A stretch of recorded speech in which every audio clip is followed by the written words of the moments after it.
6 months had passed since Admiral Morrison gave the order to begin Operation Revelation. Now, at the very edge of the solar system, space itself seemed to tear open as the Zephyrian invasion fleet dropped out of hyperspace. Fleet Commander Kethvar stood on the bridge of his flagship, the Deathbringer. He was 8 feet tall, with gray skin that looked like stone and yellow eyes that glowed in the dark. Scars covered his face and arms from dozens of battles where he had conquered other worlds for the Zephyrian Collective. "Report," he growled at his crew. His voice sounded like rocks grinding together. A smaller Zephyrian at the sensor station looked nervous. "Sir, we are detecting one star with 9 planets. The 3rd planet shows signs of life but no space defenses, no orbital weapons, no military satellites, nothing." Kethvar smiled, showing teeth that were sharp like knives. "Excellent. These humans have made this easy for us." The invasion fleet was massive. 200 ships of different sizes floated in formation. The smallest were destroyers the size of city blocks. The largest was Kethvar's flagship, a dreadnought that was 3 miles long and armed with enough weapons to destroy a moon. "Sir," another officer said, "we are not detecting any human ships in space. Their technology seems very primitive." "Good," Kethvar said. "Send the standard surrender message to their planet. Tell them they have 24 hours to give up, or we will start blowing up their cities." What the Zephyrians could not see was that they were already surrounded. Hidden throughout the solar system, thousands of human ships sat perfectly still with all their systems shut down. They were invisible to alien sensors, waiting like hunters in the dark. Captain Steve Johnson floated on the bridge of his ship, the Defiance. His vessel was hiding behind Europa, one of Jupiter's moons. The ship was completely dark and silent, but Johnson and his crew were wide awake and ready. "Captain," his communications officer whispered, "we're receiving the alien surrender broadcast." Johnson listened to the Zephyrian message. It was the same thing they said to every world they invaded. "Surrender now or be destroyed. Give us your resources and your people, or watch your cities burn." "Send a report to Earth Command," Johnson said quietly. "Tell them the Zephyrians are here, and they brought everything they have." Deep underground on Earth, Admiral Morrison received Johnson's message along with reports from hundreds of other hidden ships. General Patricia Collins stood next to him, watching the tactical displays that showed every alien ship in the solar system. Collins was a tough woman who had spent her whole career preparing for this day. She was in charge of the Earth Defense Force, a military organization that most humans didn't even know existed. "Are all our fleets ready?" Morrison asked. "Fleet Alpha is hidden near Mars," Collins said, reading from her tablet. "Fleet Beta is in the asteroid belt. Fleet Gamma is past Pluto. All ships are running silent and waiting for orders." Dr. Carter was at her usual spot, listening to alien communications and analyzing their behavior. "The Zephyrians are feeling very confident," she reported.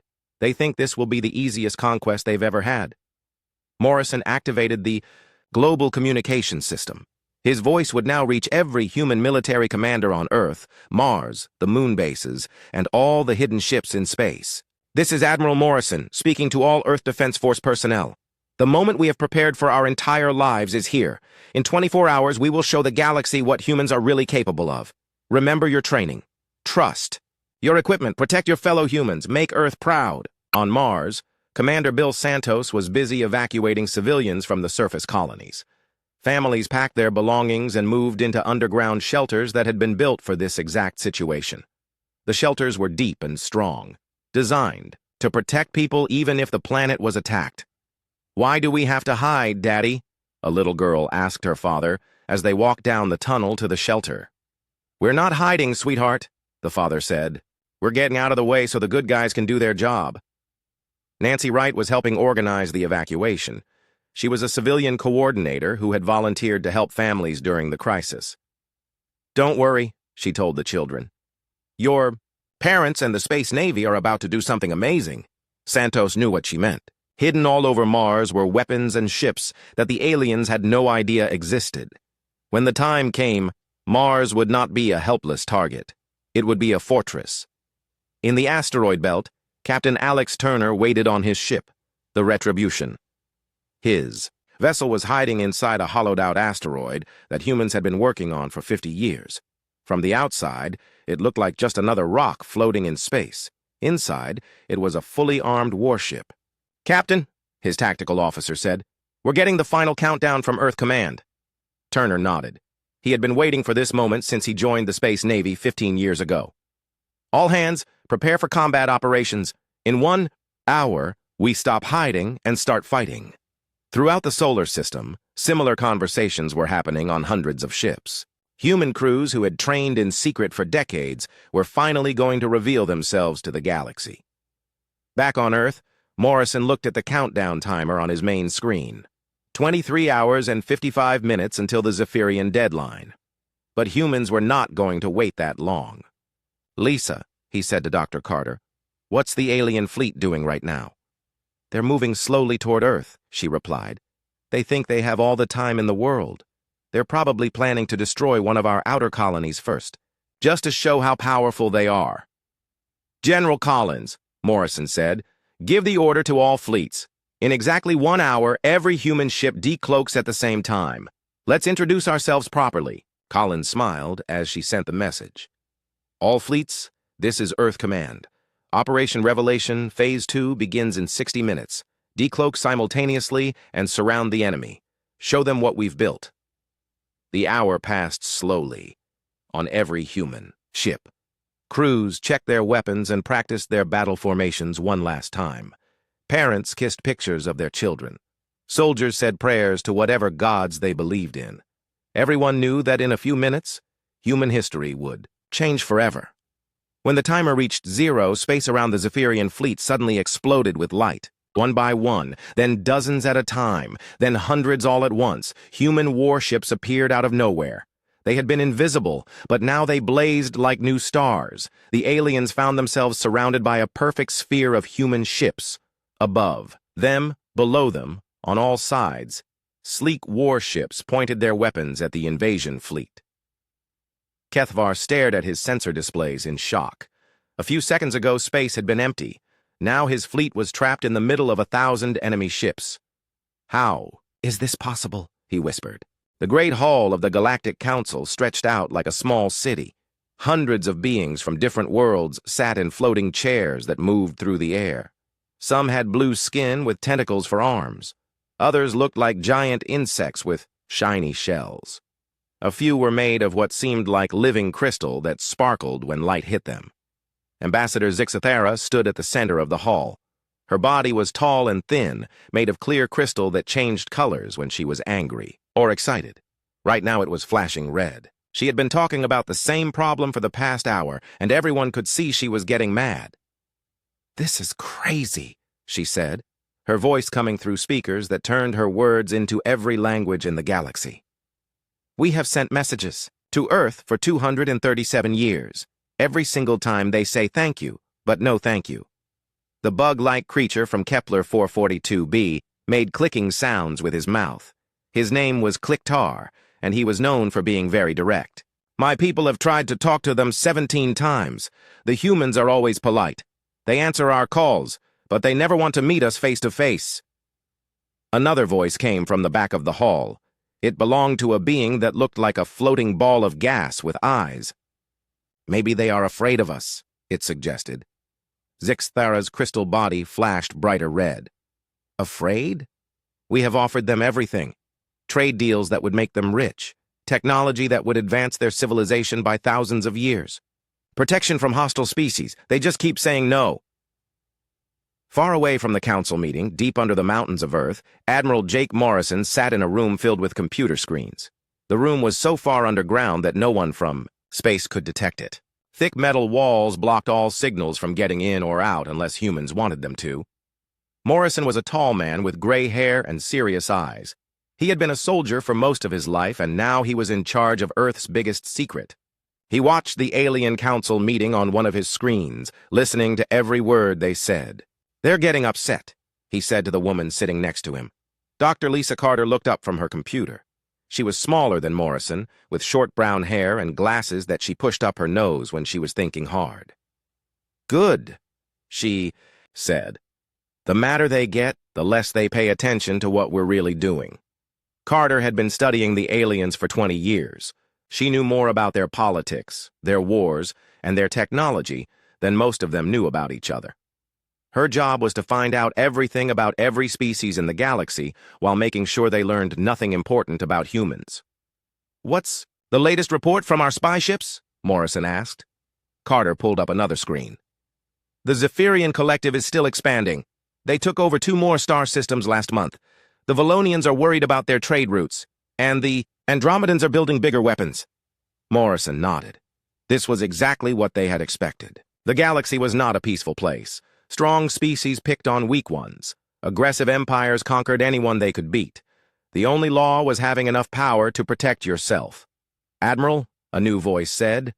A young officer named Colonel Ryan Hayes walked into the room. He was carrying a tablet with urgent information. "We just got word from the outer monitoring stations. Something big is happening." Morrison turned to look at him. "What kind of big?" "The Zephyrians are moving ships. A lot of ships. Our deep. Space sensors picked up at least 200 warships heading toward the edge of their territory." Carter stopped typing and looked up. "Which direction are they going?" Hayes checked his tablet. "Toward us, ma'am. Toward Earth." The room went quiet for a moment. Morrison had been expecting this day for years, but it still felt like a punch in the stomach. The Zephyrians were known throughout the galaxy as the most aggressive species. They had conquered 12 star systems in the past 50 years. Their soldiers were 8 feet tall with thick gray skin and claws that could cut through metal. "How long before they get here?" Morrison asked. 6 months, maybe less if they push their engines hard." Morrison stood up and walked to the biggest screen in the room. It showed a map of the local part of the galaxy with all the human colonies marked in blue. Earth, Mars, Europa, Titan, and a dozen other worlds where humans lived and worked. All of them were about to be in danger. "Lisa," he said quietly, "is it time?" Dr. Carter saved her work and closed her computer. She had been preparing for this moment for most of her adult life. "Yes, Jake. It's time."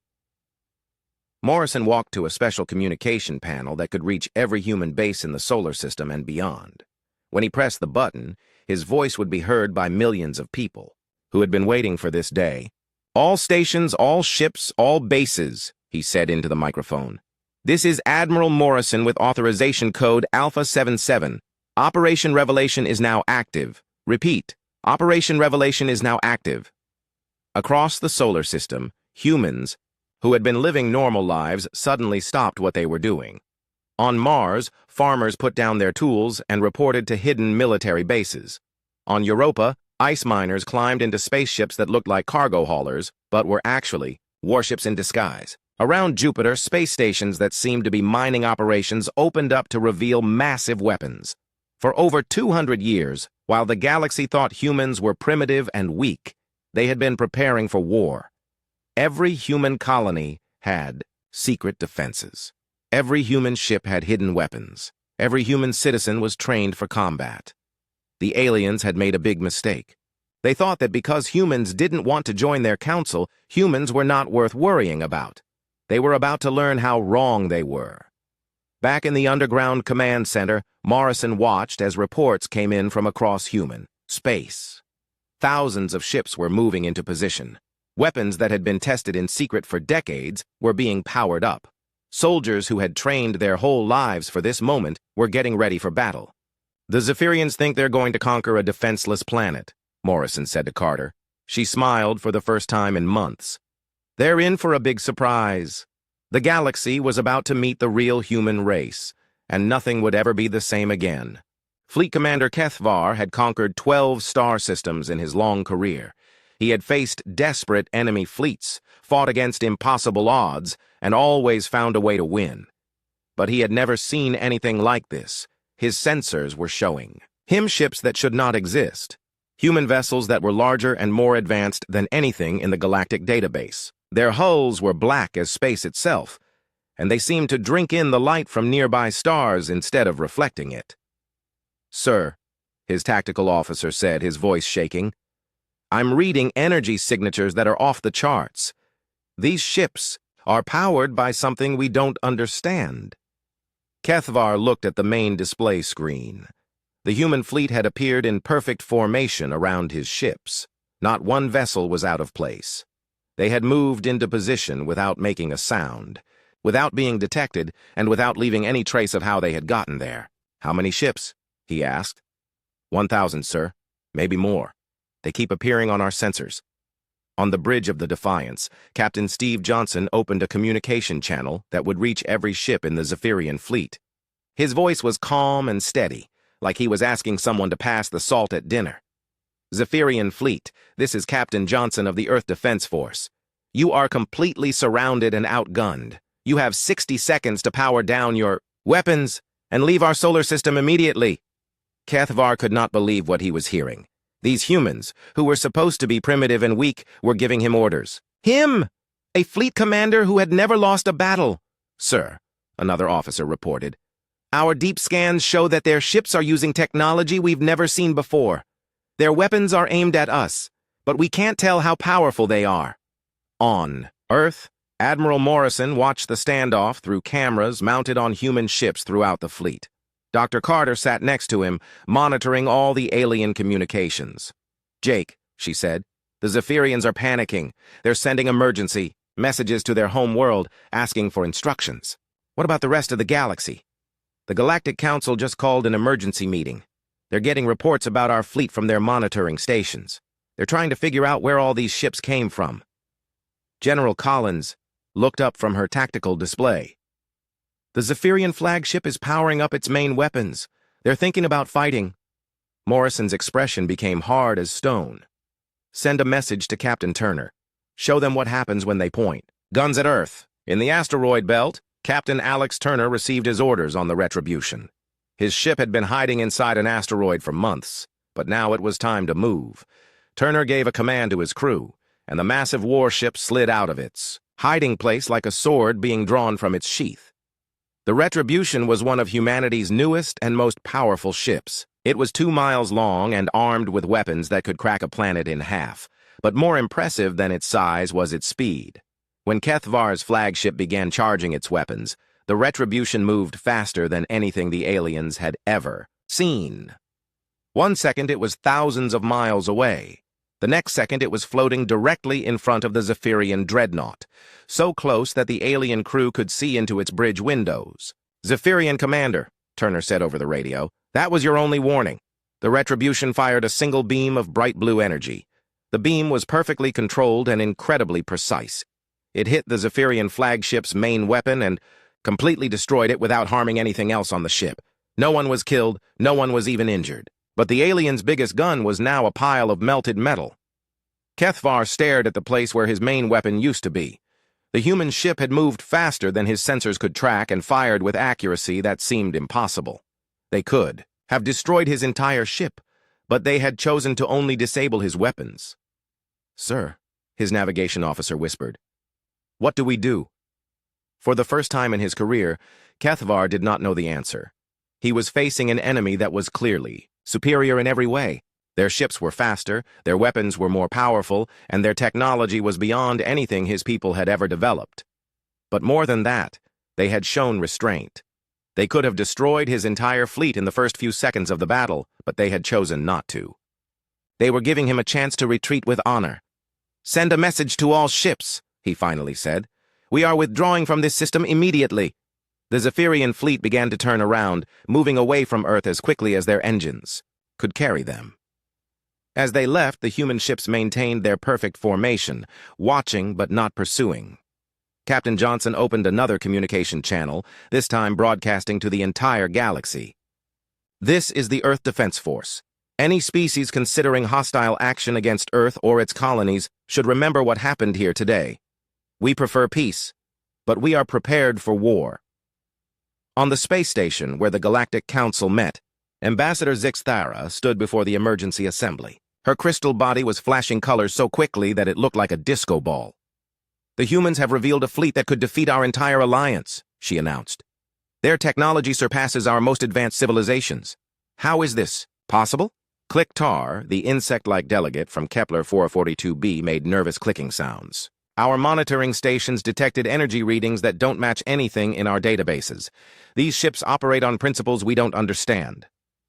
Chancellor Vorthak of the Andromedan Republic, a being made of pure energy contained in a crystal shell, spoke with growing concern. If they had this capability all along, why did they stay hidden? What do they want? The answer came when a single human ship approached the council station. It was smaller than the warships, clearly designed for diplomacy rather than combat. But even this diplomatic vessel was obviously built with the same advanced technology as the rest of the human fleet. "Galactic Council," came a voice from the human ship. "This is Commander Kate Phillips of the Earth Diplomatic Corps. Humanity formally requests permission to address your assembly." Back on Earth, Morrison coordinated humanity's first official contact with galactic civilization while maintaining defensive positions throughout the solar system. "Lisa," he said to Dr. Carter, "what's the Council's reaction?" "They're terrified," she replied with satisfaction. "Half of them want to negotiate immediately. The other half think we're too dangerous to deal with." "And what about the other species in the galaxy?" General Collins looked up from her intelligence reports. 12 different civilizations are moving ships, Jake. Some are trying to prepare defenses against us. Others are trying to open communication channels to offer us treaties. The human ship docked with the council station, and Commander Kate Phillips stepped out with a small team of diplomats and scientists. Phillips was a career diplomat who had spent years studying alien cultures in preparation for this moment. As she entered the council chambers, the assembled representatives saw a human being in person for the first time.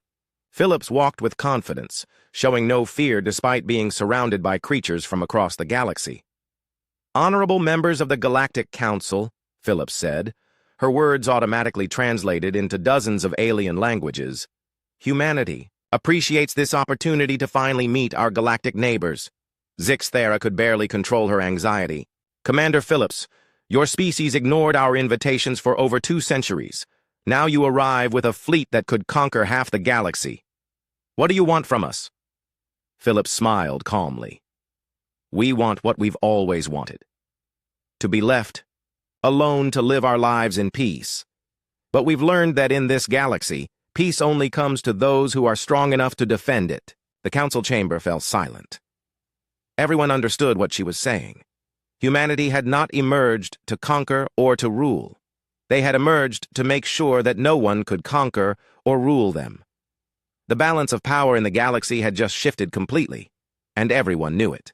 The emergency session of the Galactic Council had been going on for 6 hours, and no one could agree on anything. Reports kept coming in about the human fleet, and each new piece of information made the situation seem more impossible. Ambassador Zix Thera stood at the center of the Great Hall, her crystal body flashing red with frustration. Around her, representatives from 47 different species argued loudly in dozens of languages. "Order!" she shouted, her voice echoing through the translation systems. "We must have order!" The hall slowly became quiet, but the tension in the air was thick enough to cut with a knife. Everyone was scared, angry, or confused. Most were all three. "Let us review what we know," Zix Thera said, trying to keep her voice steady. "The humans have revealed a fleet of over 1,000 warships. Their technology is more advanced than anything we have ever seen. They defeated the Zephyrian Collective without firing more than one shot." Clicktar, the insect delegate, made worried clicking sounds. "My government scientists have analyzed the energy readings from their ships. The power output suggests they could destroy entire planets if they wanted to." A new voice spoke from the back of the hall. It belonged to General Thokmar of the Regelian Empire, a species known for their military strength. "What disturbs me most is that they did this in complete secrecy. While we shared technology and cooperated through this council, they developed alone and surpassed us all." Chancellor Vorthak's energy form flickered nervously inside his crystal container. "The question we must ask is, what are their true intentions? No species develops this level of military power unless they plan to use it." The Zephyrian representative sat in the corner, still shaking from his fleet's encounter with the humans. Fleet Commander Keth Var had sent a full report before retreating to Zephyrian space, and it made terrifying reading. "They could have destroyed us," the Zephyrian said quietly. "Their ships moved faster than our sensors could track. Their weapons hit exactly what they aimed at. They disabled our flagship's main gun without harming a single person on board." "That shows restraint," said the delegate from Centauri Prime. Maybe they really do want peace. Or maybe they want us to think they want peace. General Thokmar replied. A clever conqueror shows mercy at first, to make their enemies lower their guard. The argument was interrupted when a council aide rushed into the chamber with urgent news. Ambassadors, he announced, a human diplomatic vessel is requesting permission to dock with our station. The hall erupted in noise again. Some delegates demanded that the humans be denied permission. Others insisted that they should be allowed to speak. A few suggested that the entire council should evacuate the station immediately. Zixthara raised her hand for silence. We are the Galactic Council. We do not run from diplomatic contact, no matter how frightened we are. Grant the humans permission to dock. An hour later, Commander Kate Phillips walked into the council chamber with her small diplomatic team. She was a tall woman with brown hair and calm eyes that seemed to take in everything around her. Behind her came Dr. Greg Hamilton, a scientist who specialized in alien biology, and Ambassador Helen Ross, who had spent years preparing for this moment.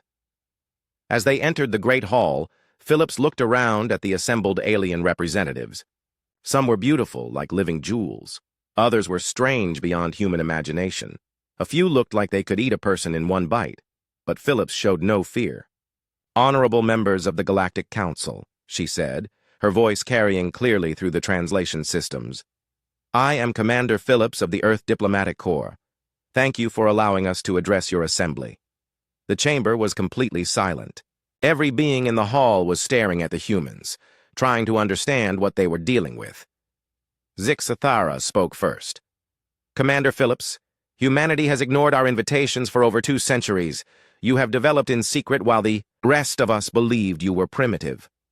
Now you appear with military power that could threaten our entire civilization. Explain yourselves. Phillips remained calm. We have been observing and learning. For over 200 years, we studied your species, your governments, your wars, and your technologies. What we learned convinced us that this galaxy is not safe for weak civilizations. Dr. Hamilton stepped forward. We watched as aggressive species conquered peaceful ones. We saw how the strong prey upon the weak. We observed that in your civilization, military power is the only thing that guarantees survival. Ambassador Ross continued the explanation. So we made a choice. We decided to become strong enough that no one could threaten us. We spent centuries preparing for the day when we would have to defend ourselves. Kliktar's mandibles clicked nervously. You spied on us while pretending to be harmless?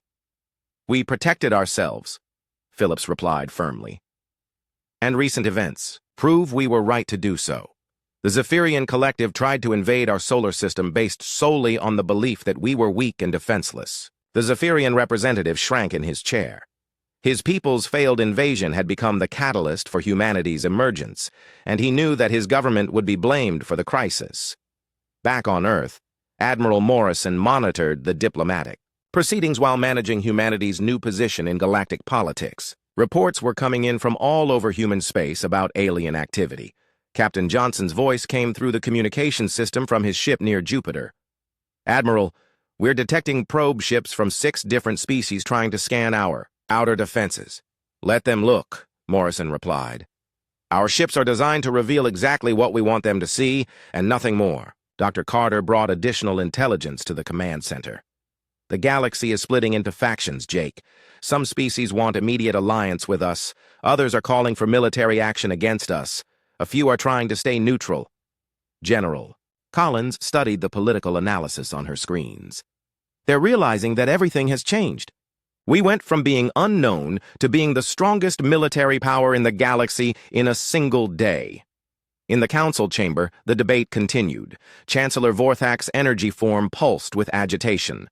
Regardless of your reasons, humanity cannot simply appear and demand that we accept your dominance. We're not demanding dominance, Dr. Hamilton replied. We're establishing our right to exist without interference. For too long, this galaxy has operated on the principle that might makes right. Well, now we have might. The delegate from Kepler 442b spoke up. What exactly does humanity want from the galactic community? Ambassador Ross answered carefully. We want peaceful coexistence. We want trade relationships that benefit everyone involved. We want to share scientific knowledge and cultural exchanges. But we also want it clearly understood that Earth and its colonies are under human protection. And if we refuse your terms? General Thokmar asked bluntly.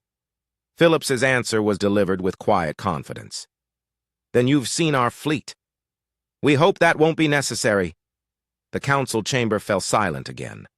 Everyone understood the implication. Humanity was not making threats, but they were making their capabilities very clear. Zixthera tried to regain control of the situation. The council needs time to consider this development. We propose a recess while member governments consult with their leaders. Of course, Phillips agreed. We understand that this is a significant change for everyone. We're prepared to wait while you decide how you want to proceed. As the session ended and the delegates began to leave, private conversations started immediately. Some species were already sending messages to Earth, hoping to establish friendly relations. Others were contacting their military commanders, preparing for possible conflict. The Andromedan Chancellor approached Phillips before she left. Commander, may I ask you a personal question? Certainly. Are you truly interested in peace, or is this elaborate preparation for conquest? Phillips looked him directly in his energy form. Chancellor, if we wanted to conquer the galaxy, we would have started shooting instead of talking. We spent 200 years preparing for war, but what we really want is peace. The difference is that now we're strong enough to have peace on our own terms. As the human delegation returned to their ship, word of the encounter spread throughout the galaxy. Species that had existed for thousands of years suddenly found themselves adapting to a new reality. The humans were no longer asking for a place in galactic civilization. They had built their own place, and everyone else would have to adjust to it. The age of human isolation was ending. The age of human influence was about to begin. 3 weeks had passed since Commander Phillips addressed the Galactic Council, and the galaxy was still trying to understand what had happened. Every day brought new developments as different species decided how to respond to humanity's emergence. On the council station, Ambassador Zixthera was having the worst month of her career. Her crystal body had been flashing anxious colors for so long that her staff was worried about her health. She stood in her private office, reading reports from across the galaxy. The Centauri Republic wants to establish immediate trade relations with Earth, her aide reported. The Rigelian Empire is demanding that we impose economic sanctions on humanity. The Andromedans want to form a mutual defense treaty, and the Zephyrians are asking for council protection in case the humans decide to retaliate for their invasion attempt. Zixthera's crystal form flashed bright red. In over 300 years of galactic civilization, we have never dealt with anything like this. A completely unknown species has become the most powerful force in the galaxy overnight. Meanwhile, on Earth, Admiral Morrison was dealing with his own challenges. The underground command center had become the busiest place on the planet as humanity adapted to its new role in galactic politics. Admiral, General Collins reported, we're receiving over 100 diplomatic messages per day. 43 different species want to establish formal relations with Earth. Dr. Carter looked up from her analysis computer. Most of them are legitimate offers, Jake. Trade agreements, scientific exchanges, cultural programs, but about 20% are clearly intelligence-gathering attempts. What about military threats? Morrison asked. 7 species have increased their military readiness, Collins replied. But none of them are making direct threats. They're too scared. Morrison nodded. This was exactly what they had hoped for. Humanity had revealed its strength not to start a war, but to prevent one. By showing that they were too powerful to attack, they had eliminated the need to fight. Captain Steve Johnson's voice came through the communication system from his ship, which was now patrolling the outer edge of the solar system. Earth Command, this is Johnson. We've got another group of alien ships requesting permission to enter human space. This time it's a scientific expedition from the Vegan Confederacy. Approved, Morrison replied. Escort them to Mars orbit and have Commander Santos meet with them. On Mars, the evacuation was over and people were returning to their normal lives. But normal had changed dramatically. The hidden military bases were no longer hidden, and everyone knew that their quiet farming colony was actually one of the most heavily defended worlds in the galaxy. Commander Bill Santos was meeting with the Vegan scientists in a conference room that had been hastily converted from a storage facility. The Vegans were small, green-skinned beings with large eyes who were known throughout the galaxy for their curiosity about other species. "Commander Santos," the lead Vegan scientist said, "my name is Dr. Zilwin. We are very interested in learning about human agricultural techniques. Our sensors indicate that you have achieved remarkable crop yields in this environment." Santos smiled. The Vegans had no idea that the agricultural techniques they were interested in included hidden missile silos under every farm and defensive weapons disguised as irrigation equipment.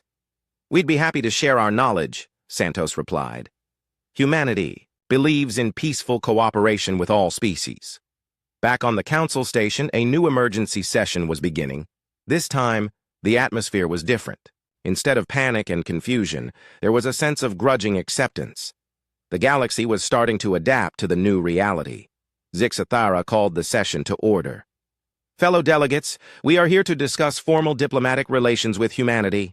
Commander Phillips has submitted a comprehensive proposal for integration into galactic civilization." She activated a holographic display that showed the human proposal. It was impressive in its scope and detail. Trade agreements, scientific exchanges, cultural programs, and mutual defense treaties. Everything was carefully designed to benefit all parties involved. Clicktar studied the proposal with interest. "These terms are actually quite generous. They're offering advanced medical technology in exchange for raw materials. They want to share their defensive capabilities with peaceful species." Chancellor Vorthak's energy form flickered thoughtfully. "What strikes me is that they're not demanding tribute or submission. They're offering partnership." General Thokmar of the Rigelian Empire was less impressed. "This could be a trick. They show us generosity now, but what happens when we become dependent on their technology?"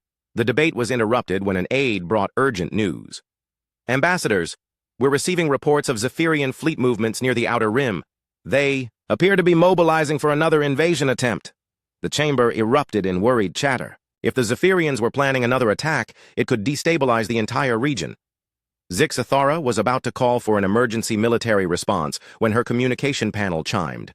A message was coming in from Earth. "Galactic Council," came Admiral Morrison's voice. "This is Earth Command. We are aware of Zephyrian fleet movements. Please be advised that we are dispatching ships to monitor the situation." On his flagship, Fleet Commander Kethvar was indeed planning another invasion. Not of Earth this time, but of a small, peaceful world called Haven Prime. The inhabitants were a gentle species that had never developed military technology, making them an easy target. "Sir," his tactical officer reported, "the Haven system is just ahead. No defensive fleets detected." Kethvar smiled. After his humiliating defeat at Earth, he needed a victory to restore his reputation. Haven Prime would provide that victory. But as his fleet approached the planet, space around them suddenly filled with the now familiar sight of human warships appearing out of nowhere. This time there were only 50 ships, but they were arranged in a formation that clearly blocked any approach to Haven Prime. Captain Alex Turner spoke from the bridge of the Retribution. "Zephyrian fleet, this is the Earth Defense Force. Haven Prime is under human protection. You will withdraw immediately." Kethvar stared at his displays in disbelief. "How did they know we were coming here?" "Sir," his communications officer said, nervously, "the humans are broadcasting on all frequencies. They're saying that any attack on Haven Prime will be considered an attack on Earth itself." For the second time in a month, Kethvar found himself facing an enemy he could not defeat. But this time was different. The humans weren't just protecting themselves, they were protecting others. "Sir," his tactical officer whispered, "what are your orders?" Kethvar looked at the human ships blocking his path to an easy conquest.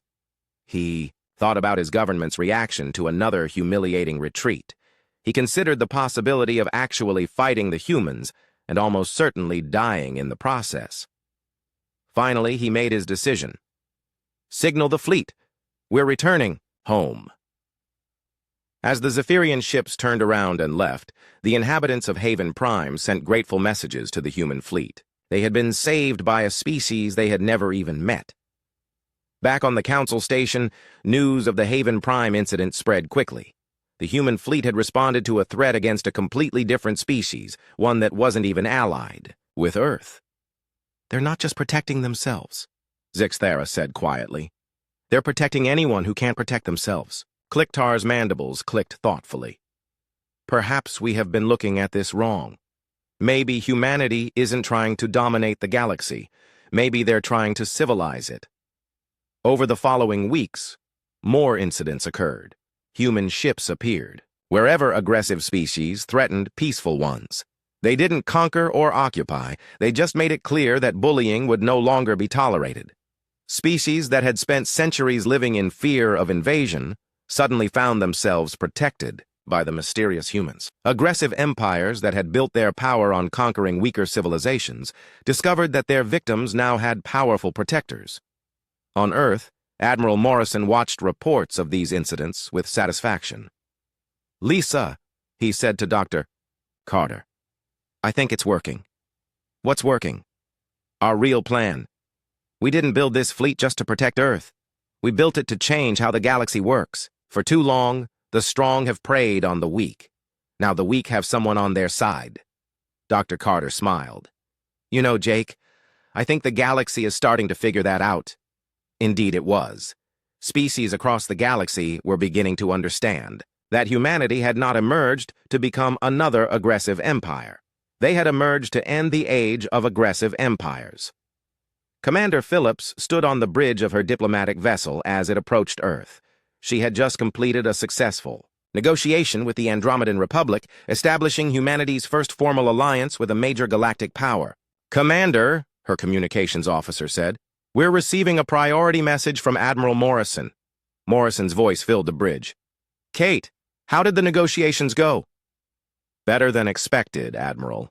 The Andromedans want to establish a mutual defense pact. They're offering to share their energy manipulation technology in exchange for our protection against Ragellian expansion."